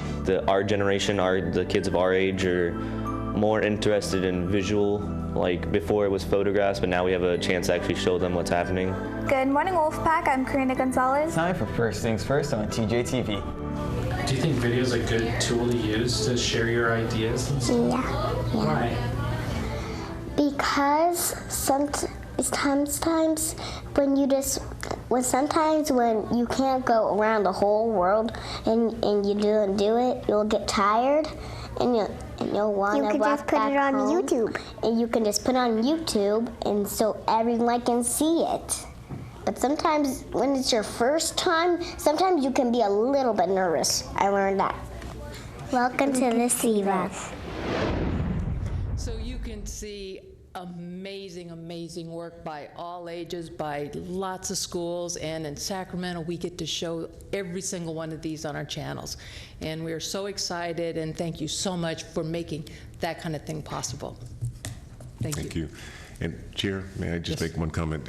Liz, I just, again, being invited to be one of the presenters there, I really not only enjoyed it, but I was impressed beyond belief at the passion, I guess, the passion displayed by the kids and the parents that were there. And you said there were 1,000 people. I thought there were 2,000. The noise, it was just amazing. Just the enthusiasm, the support. So I really want to compliment you on a fine award celebration, and also the fact that what you're doing is really making a difference in our community. So thank you. I agree 100%. We've got Gary Martin. And Gary, brevity would be appreciated. I've said all I need to say other than thank you. Just thank you. And I'm going to let, while you were inspired by Sivas, I'm going to let you be even more inspired by the minimum wage employees of Access Sacramento, because we have a video for you as well. This one runs just 3 minutes, so just be inspired. Okay, let's go ahead and roll the video, and you can see what you've been paying for.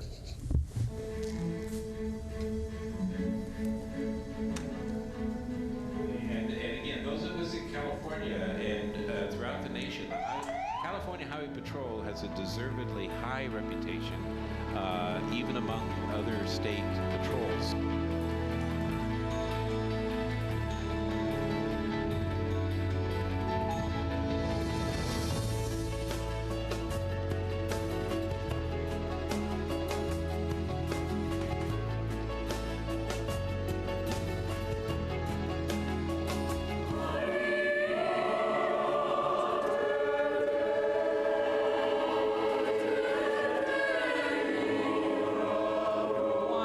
Go! The Enterprisers drop the block on red. Stark does it on, oh no, Stark goes over the rim on blue. Simultaneous to this. Enterprisers are going for the block.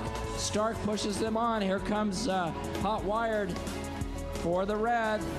They drop theirs in, and showcase number 5. My partner and I will introduce hours of live youth film festival programming made by youth in North America and Canada over the next 90 minutes. My name is Mariah Munoz. I'm 17 years old, and I'm a senior at Center High School. Shout out.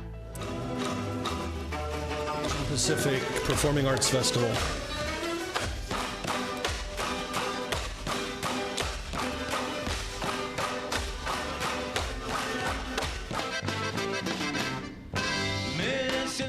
Hana Conjunto Festival, Cesar Chavez Park.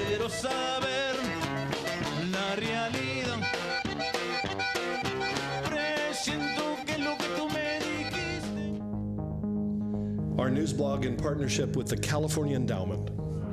But the first task that I was given here was to create a video about my neighborhood, and I walked around feeling pretty scared and ended up interviewing people about what they thought about my community, and that was really amazing.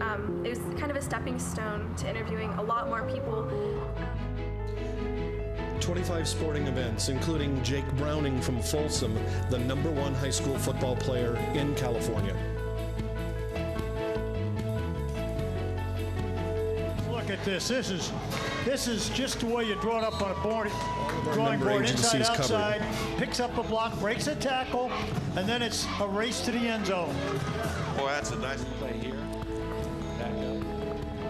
Holmes goes off the glass, and then scored off, picked it up, and right up on the glass. Good awareness of where she was. Watch the handoff here to pitch out to Jordan, 27, going hard. Turns a corner, shows some great speed, good balance and move. Access Sacramento, your public access, Community Channel 17 and 18. Thank you very much for all you do for us. Very good.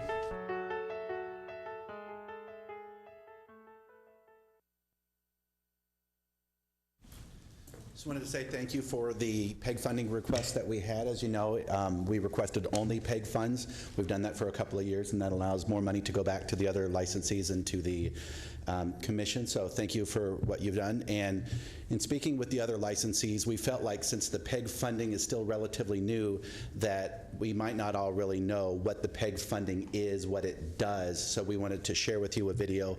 It was just done at KVIE, but it does represent some of the other licensees as well. No narration. I'm going to go ahead and sit down. No voiceover, but enjoy the video. Thanks.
All right, thank you, David.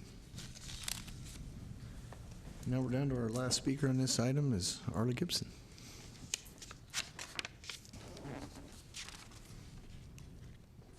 Good afternoon, Chairman Detrick and Commissioners. Like the other channel licensees, I wanted to say thank you for supporting this year's budget and the years past. We really do appreciate that funding. A couple of highlights for you, just briefly, because I know everybody's ready to go. We did win 2 Edward R. Murrow Awards this year, one for hard news and one for sports reporting. We also received an award from the Society for Professional Journalism for our documentary on Autism Grows Up. And also from the Washington Post, our Capitol reporters received recognition for outstanding reporting. So you help educate, inform, delight, and inspire the Sacramento audience. So thank you so much. Well, since we had 3 videos, you don't have audio for us? You know, I did think about it, but... Just kidding, just kidding. Usually we're the last of the day and everybody's ready to go home. So maybe next time. Thank you. But thank you. Okay, so that is the end of that item. Next is public comment. We don't have anybody signed up to speak. So I think we'll move on to the adjournment, but we need to have a date for our next meeting. That would be dependent on legal counsel's availability. It would be either the first Thursday in September or in November. Right. The first Thursday in September conflicts with the League of California Cities Conference, which may impact both members and would also impact me. So we're looking to see what our schedule would look like for September, October. Okay. Well, we'll just put that out once we get it. So I believe we have the meetings scheduled already, and with the chair's concurrence, we'll cancel as not needed. I'm pretty certain we won't need one in August unless an issue comes up. And final budget certainly won't be done by When you, August 1st. when you rebroadcast this, can you put in what the next scheduled meeting is then? Sure. Since we saw all that great editing ability earlier. Yes.